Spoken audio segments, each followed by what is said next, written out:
Hello students, good morning to all of you. Today we are going to read the chapter The Browning Version.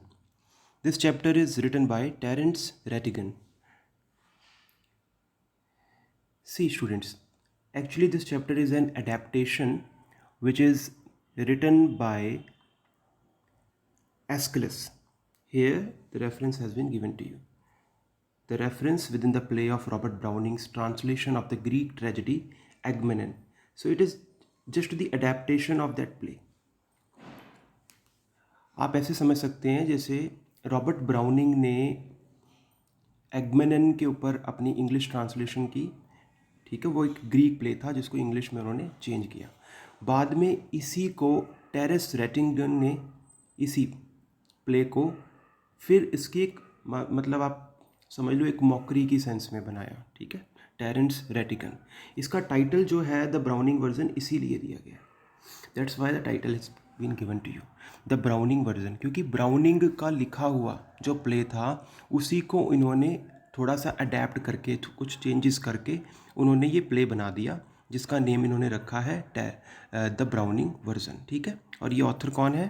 Terrence रैटिगन। आपसे paper में पूछ सकते हैं MCQ के question में इनके ऑथर का नेम टेरेंस रैटिगन। अगर पूछा जाए किसकी अडेप्टेशन में से लिया गया, then you have to tell कि ये एगमेमन जो कि प्ले है, एक ग्रीक प्ले जिसको एस्किलस ने लिखा था, उसकी अडेप्टेशन में से लिया गया है। आई होप आपको इतना तो समझ आ गया होगा, इसका टाइटल आपको समझ आ गया होगा। अब हम देखते हैं इसमें हमें स्टार्टिंग में कुछ चीज़ें बताई हुई हैं। Notice these expressions in the text, infer their meaning from the context. अब ये जो वर्ड यहाँ पे बेटा दिए हैं इनके मीनिंग वो नहीं है जो हम अपनी जनरल कन्वर्सेशन में देखते हैं। मीन्स कि इनके मीनिंग एग्जैक्टली वो नहीं है, थोड़े से टेक्स्ट के बेस पे meanings are changed. So we will see कि इनके एग्जैक्ट मीनिंग यहाँ पे क्या दिए गए हैं। सबसे पहला वर्ड आपको दिया गया रिमूव। रिमूव का मीनिंग होता है यहाँ पे पास सर्टिफिकेट।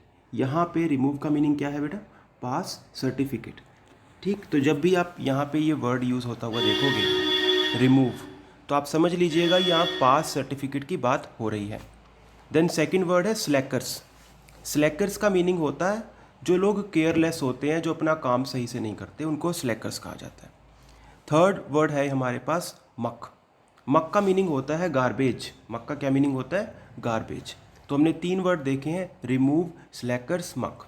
रिमूव का मीनिंग है पास सर्टिफिकेट, स्लैकर्स का मीनिंग है केयरलेस, और मक का मीनिंग है गार्बेज। ये मीनिंग आपने लिखने हैं अपनी नोटबुक्स में, प्लीज़ जॉट डाउन इट। इसके बाद में हम आगे का देखते हैं keep captain, then got carried away, then cut, उसके बाद में सैडिस्ट, देन श्रिवल्ड अप। अब इनके मीनिंग्स भी देखते हैं, इनकी क्या मीनिंग है यहाँ टेक्स्ट के रेफरेंस पे। कैप्टन का मतलब है टू स्टे इन स्कूल। तो यहाँ इस बुक में टेक्सचुअल बेसिस पे अगर इस वर्ड का मीनिंग देखा जाए तो कैप्टन का मीनिंग है to stay in school. Next है got carried away. Got carried away का मीनिंग है फीलिंग इमोशनल, किसी चीज़ को लेकर बहुत ज़्यादा इमोशनल हो जाना, ठीक है। गॉट कैरिड अवे का मीनिंग क्या है? Feeling emotional. इसके बाद में है हमारे पास वर्ड कट। कट का मीनिंग है bunking off class. Bunking off class, जब क्लास से बंक किया जाता है उसको कहते हैं कट, ठीक। फिर हमारे पास नेक्स्ट वर्ड है सैडिस्ट। सैडिस्ट क्या होता है? सैडिस्ट का मीनिंग है one who seek pleasure through giving pain to others, जो दूसरों को पेन देने में जिसे खुशी हो। सैडिस्ट मीन्स आप इसको इस तरह से ले सकते हो, वो यहाँ पे टेक्स्ट के बेस पे अगर लिया जाए तो ऐसे टीचर्स जिनको पनिशमेंट देने में एक प्लेजर महसूस हो, ठीक। Then shrivelled up. Shrivelled up का मीनिंग है टेरिफाइड। श्रिवल्ड अप का क्या मीनिंग है? टेरिफाइड, डर जाना, डरे होना। तो ये बेटा यहाँ के जो ये वर्ड्स हैं इनके मीनिंग्स आपको मैंने बता दिए हैं, ठीक। पास सर्टिफिकेट रिमूव का मीनिंग है, स्लैकर का मीनिंग केयरलेस है, मक का मीनिंग है गार्बेज, कैप्टन का मीनिंग है to stay in school, got carried away means feeling emotional, cut का मीनिंग है bunking off class, sadist one who seek pleasure to giving pain to others, and shrivelled up का meaning होता है terrified, ठीक। Now let's see the reading of the chapter. अब इस chapter की explanation को करने से पहले, before going to give you the explanation of this chapter, I want to tell you आपको पेपर में क्वेश्चन किस तरह से पूछे जा सकते हैं। एक तो आपको इनके ऑथर के नेम का पूछा जा सकता है एमसीक्यू बेस्ड क्वेश्चन में। दूसरा आपसे ये पूछा जा सकता है ब्राउनिंग वर्जन, इसके टाइटल के बारे में। एक बहुत ही इंपॉर्टेंट क्वेश्चन होता है, टाइटल के बारे में क्वेश्चन पेपर में आ जाता है। तो ब्राउनिंग वर्जन जो है ये टाइटल ये लिया गया है बिकॉज ऑफ रॉबर्ट ब्राउनिंग, क्योंकि जो ये ग्रीक प्ले था एगमेमनन, उसको रॉबर्ट ब्राउनिंग ने इंग्लिश में ट्रांसलेट किया। बाद में टेरेस रेटिंगन ने उसी प्ले को दोबारा से उसकी अडेप्टेशन करके वैसा ही मिलता जुलता प्ले बना दिया, बट इसमें कैरेक्टर वो नहीं है, बिल्कुल ही अलग है। कहानी काफ़ी हद तक उससे इंस्पायर्ड है, हम ऐसा कह सकते हैं। ठीक, अब हम देखते हैं इस चैप्टर की detailed explanation. This is an excerpt from the Browning version. अब ये जो एक्सक्रिप्ट है ये एक छोटा सा पार्ट है जो कि लिया गया है ब्राउनिंग वर्जन में से। The scene is set in a school, इसमें जो सीन है ये स्कूल में सेट है। Frank is young and Crocker Harris middle aged. यहाँ पे जो करेक्टर है वो 3 ही करेक्टर मेन है, एक फ्रैंक है, क्रॉकर हैरिस है और एक टेप्लो है। ठीक है, ये 3 करेक्टर ही मेन है, एक करेक्टर और भी आएगा पर उसका इतने डायलॉग नहीं है, क्रॉकर हैरिस की वाइफ। ठीक है, सो बोथ आर मास्टर। अब यहाँ पे हम बात कर रहे हैं फ्रैंक और क्रॉकर हैरिस की। ये दोनों क्या है, मास्टर हैं। फ्रैंक और क्रॉकर हैरिस जो दोनों क्या हैं बेटा, मास्टर्स हैं, मतलब टीचर्स हैं। Both are masters. Taplow is a boy of 16 who has come in to do extra work for Crocker Harris. Taplow जो है वो एक 16 साल का लड़का है जो कि यहाँ पे आया है एक्स्ट्रा वर्क के लिए, जिसको क्रॉकर हैरिस ने बुलाया है।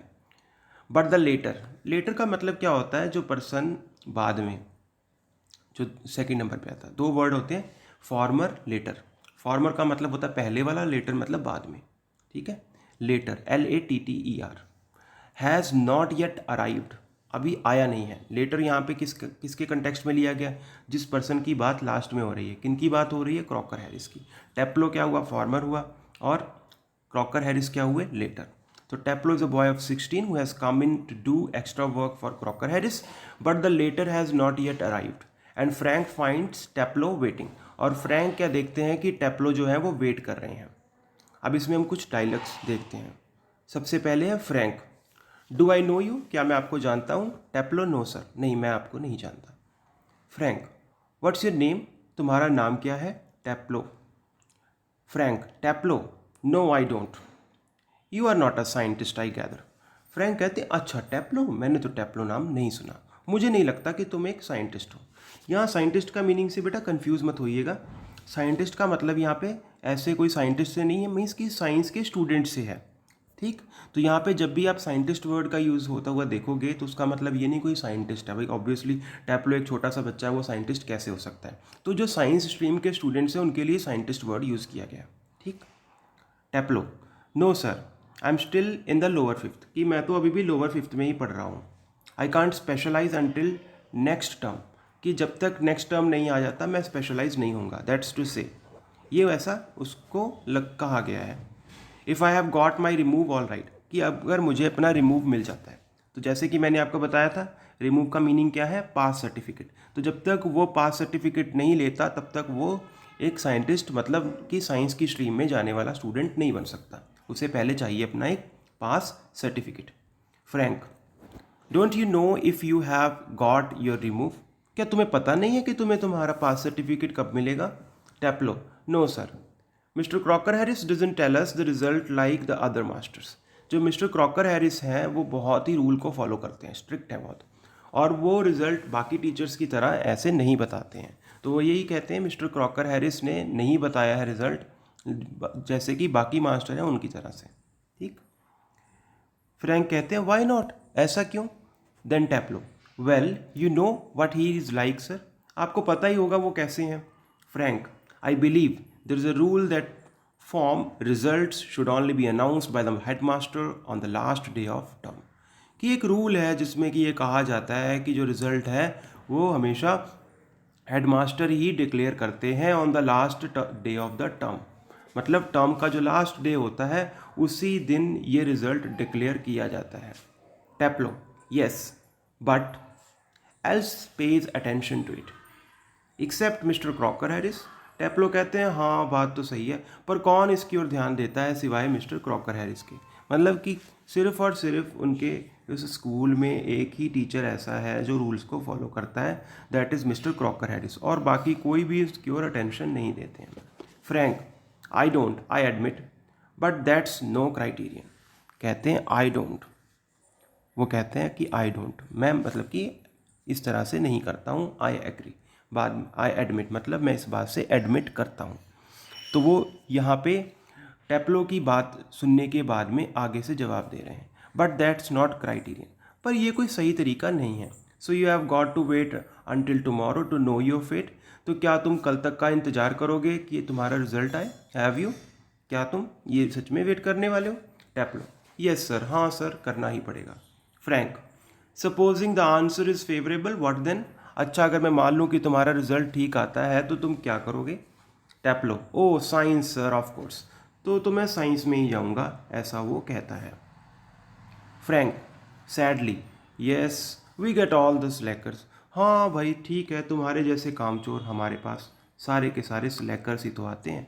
स्लैकर का मीनिंग जैसे कि मैंने बताया था केयरलेस पर्सन या कामचोर, तो ये मतलब कि उसे कहता है कि तुम्हारे जैसे ही स्टूडेंट्स हमें फेस करने पड़ते हैं। टेप्लो, प्रोटेस्टिंगली, टेप्लो प्रोटेस्ट करता है अपने आप को। I am extremely interested in science sir, science में मेरा बहुत इंटरेस्ट है sir. Frank, are you? I am not, अच्छा तुम्हारा इंटरेस्ट है पर मेरा इंटरेस्ट नहीं है, not at least in the science I have to teach, मतलब कि अगर ऐसे स्टूडेंट्स हों तो सच में मेरा साइंस को टीच करने में मेरा इंटरेस्ट नहीं है। फ्रैंक एक्चुअल में यहाँ पे ये कहना चाहते हैं। Taplow, well anyway sir, it's a good deal more exciting than this muck, अब टेप्लो कहते हैं कि सर साइंस अच्छा सब्जेक्ट है और इस मक से मतलब इस कबाड़ से, गारबेज, जैसे कि मैंने आपको बताया था मक का मीनिंग यहाँ पे गारबेज है, कि इस गारबेज से तो फार बेटर है साइंस। इंडिकेटिंग इस बुक, बेटा ये बुक की ओर इंडिकेट कर रहे हैं, किसे मक कहा है उसने? वो लिटरेचर की किताब जो कि उनको मिस्टर क्रॉकर हैरिस पढ़ाते हैं। फ्रैंक, व्हाट इज़ दिस मक, वो मक क्या है, मतलब जिसे तुम गार्बेज कह रहे हो वो है क्या चीज़? टेप्लो, एस्किलस सर, मतलब ये एक एस्किलस, ये एक ग्रीक प्ले है बेटा जिसकी बात यहाँ पे वो कर रहा है, Aeschylus.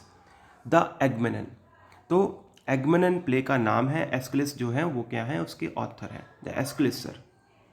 The Agamemnon, Agamemnon Greek play है, ठीक है, तो आपने ये ध्यान रखना है, एगमेनन एक ग्रीक प्ले है जिसको लिखा था एस्किलस ने, और इसी की अडेप्टेशन है जो रॉबर्ट ब्राउनिंग ने की थी, और उसी को थोड़ा सा फिर से अडेप्ट करके टेरेंस रेटिगन ने लिखा है। तो हम कह सकते हैं कि ये एक थर्ड सोर्स है, मतलब रॉबर्ट ब्राउनिंग ने जो इंग्लिश ट्रांसलेशन की थी उसी को उसने बाद में अडेप्ट करके एक नया प्ले बना दिया, करेक्टर्स में भी थोड़े बहुत चेंजेस किए हैं, ठीक है। तो ग्रीक प्ले जो एगमेनन है उसमें ये करेक्टर्स नहीं है टेप्लो और फ्रैंक, ये जस्ट उसी की एक मॉकरी है, आप ये ऐसे समझ सकते हो, ठीक है। Frank, and your considered view is that the Agamemnon is muck, अच्छा तो तुम्हारे कहने का मतलब है एगमेनन जो है वो एक मक है।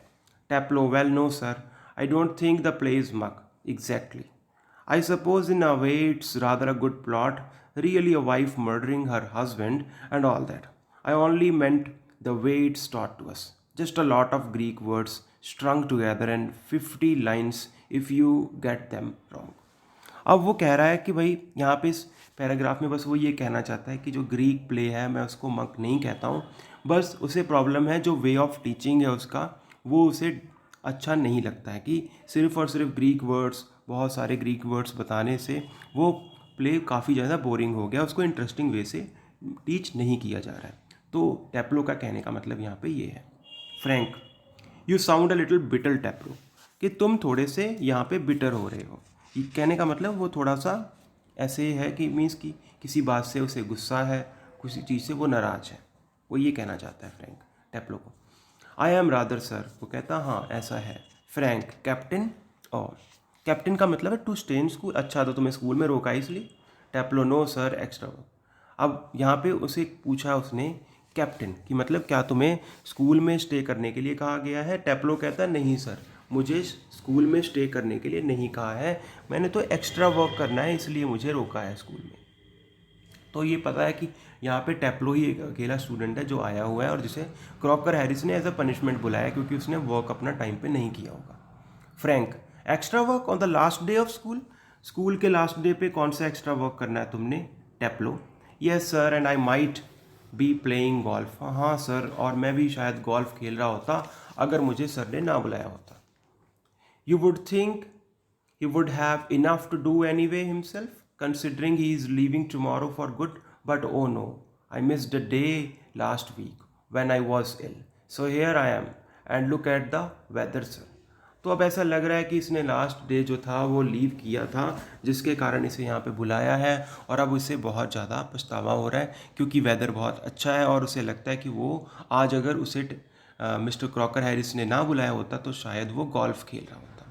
ठीक है, तो यहाँ पे वो सीधे सीधे तौर पे कह रहा है yes sir and I might be playing golf. You would think he would have enough to do anyway himself considering he is leaving tomorrow for good, but oh no, I missed a day last week when I was ill। कि एक बीमार था और इसने miss कर दिया था दिन, इसीलिए इसे आज बुला लिया गया। Frank, bad luck, still there is one comfort, you are pretty well certain to get your removed tomorrow for being a good boy in extra work in taking extra work. Okay, तो Frank उन्हें कह रहा है कि bad luck मतलब luck तो तुम्हारा खराब है, still there is one comfort कि ये कंफर्ट है तुम्हारे लिए, you are pretty well certain, तुम कंप्लीटली श्योर हो इस बात को लेकर। प्रेटी वेल सर्टन का मतलब श्योर होना। To get your remove tomorrow कि कल तो तुम्हें तुम्हारा रिमूव मिल ही जाएगा, pass certificate. For being a good boy कि एक अच्छे लड़के की तरह तुम आए इन टेकिंग एक्स्ट्रा वर्क और अपना एक्स्ट्रा वर्क किया। टैपलो, well, I'm not so sure, sir. That would be true of the ordinary master, all right. They just wouldn't dare not to give a chap a remove after his taking extra work. उनमें इतना साहस नहीं होता है एक बच्चे को से एक्स्ट्रा वर्क लेने के बाद में उसको रिमूव देना, उसको पास सर्टिफिकेट देने के मतलब वो पास सर्टिफिकेट देंगे, वो इतना डेयरिंग नहीं है कि वो बच्चे से काम भी ले लें, एक्स्ट्रा वर्क भी ले लें और उन्हें पास सर्टिफिकेट भी ना दें। बट क्रॉकर हैरिस बिल्कुल डिफरेंट है। बेटा चैप का मीनिंग होता है लड़का, एक बॉय, छोटा सा बच्चा, जैसे जो टीनेज में होते हैं उनको कहा जाए। ठीक है, but those sort of rules don't apply to the Crocker, मतलब ये रूल जो है वो क्रॉक के ऊपर अप्लाई नहीं होते। अब ये देखो उसने नेम उसका कैसे ले दिया, क्रॉक मीन्स ये अटर फ्रस्ट्रेशन शो कर रहा है कि वो मतलब कि क्रॉकर हैरिस के बिहेवियर से खुश नहीं है और उनके मेथडोलॉजीज से बिल्कुल भी खुश नहीं है। Mister Crocker Harris, I asked him yesterday overwrite if he had given me a remove and do you know what he said sir. और आपको पता है सर उन्होंने क्या कहा? फ्रैंक, नो, मुझे नहीं पता क्या कहा। Taplow, imitating a very gentle rather throaty voice, बिल्कुल इमिटेट करता है वैसे ही जैसे क्रॉकर हैरिस बोलते हैं। My dear Taplow, I have given you exactly what you deserve, मैंने तुम्हें वही दिया है जो तुम डिजर्व करते हो, no less and certainly no more. Do you know sir, I think he may have marked me down, कि शायद उन्होंने मेरे मार्क कम लगाए हैं, rather than up for taking extra work, मतलब उसे अभी भी शक है कि शायद मिस्टर क्रॉकर हैरिस उसे रिमूव दे ही ना, पास सर्टिफिकेट ना ही दे और उनको मार्क भी कम लगाएं। I mean the man's hardly human, मेरे कहने का मतलब ये इंसान नहीं है। ही ब्रेक्स ऑफ क्विकली, ये बहुत जल्दी मतलब कि एकदम से टूट जाता है, मतलब अपने इमोशंस में बह जाता है। ठीक है, तो he breaks off quickly, sorry sir have I got too far. अब उसे पता चल गया कि वो बहुत ही ज़्यादा कैजुअल हो गया बात करते करते अपने टीचर से, क्योंकि फ्रैंक भी एक टीचर है और उन्हें फ्रैंक के सामने किसी दूसरे टीचर के बारे में ऐसी बात नहीं करनी चाहिए थी। ठीक है, हैव आई गॉन टू फार, यहाँ पे गॉन टू फार का मीनिंग है कि वो ज़्यादा ही भावनाओं में बह गया और कुछ ज़्यादा बोल गया। Frank, yes much too far, Frank को भी लगता है भाई ऐसा उसे नहीं बोलना चाहिए था, अब ये तुम बहुत ज़्यादा बोल गए। Taplow, sorry sir I got carried away, माफ़ करना सर मैं थोड़ा सा इमोशनल हो गया था और मुझसे ज़्यादा बोला गया। Frank, evidently he picks up a newspaper and opens it,